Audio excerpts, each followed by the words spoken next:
Hello guys, তোমাদের জন্য আবার একটা চকচকে ধকধকে মিনি ব্লগ নিয়ে চলে এলাম। আর গাইস আজকের ব্লগটা স্টার্ট করব আপেল খেতে খেতে, তাই আমি হাতে একটা পাকা দেখে আপেল নিয়ে নিলাম।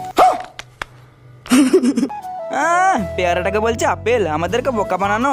আরে গাইস বোকা বানায়নি, আমাদের এখানে আপেলগুলো হয় সবুজ আর গাছটা হয় লাল, আর এই যে লঙ্কাগুলো সাদা। তো গাইস আমি আমার কেটিএমটা নিয়ে বেরিয়ে গেছি, আর কোথায় যাবো সেটা তো দেখতে পাবো। তো গাইস নদীর পাড়ে পাড়ে হাঁটতে হাঁটতে গরু ছাগল দেখতে দেখতে চলে গেলাম আমাদের মাঠে। ইয়েস। তো এখানে একটা হালকা রকম কাজ আছে, আর সেই কাজটা হচ্ছে বাংলাদেশ আর ইন্ডিয়ার মধ্যে বর্ডার দিতে হবে। মানে বাংলাদেশে বা ইন্ডিয়াতে যেতে দেবো না, তাই আমি এখানে দিয়ে দিলাম বর্ডার। হ্যাঁ এটাই ছিল আমার কাজ। তারপর আমি হাঁটতে হাঁটতে আবার নদীতে চলে গেলাম। মানে এখানে আমাকে গোসল করতে হবে। ইয়েস। কিন্তু এত ঠান্ডার মধ্যে গোসল কিভাবে করবো সেটাই তো টেনশন লাগছে। আরে ড্রেসটা চেঞ্জ হয়ে গেল কেন? ও আলামিন তো গোসল করে নিয়েছে। তো গাইস আমি বসে গেলাম হালকা করে স্টাডি করতে। আরে তুই পড়াশোনা করবি? আমার তো বিশ্বাসই হচ্ছে না। আচ্ছা দেখা তো কি পড়াশোনা করছিস। ও হ্যাঁ দেখাচ্ছি। এই যে গাইস খাতায় একটা ইনস্টাগ্রাম লোগো বানিয়েছি, আর এখন আমি ইউটিউব বানাচ্ছি। হ্যাঁ মানে হয়ে গিয়েছে, দেখতে পাচ্ছ কেমন লাগছে। হ্যাঁ এটার জন্য তো সাবস্ক্রাইব করতেই হবে। টাটা।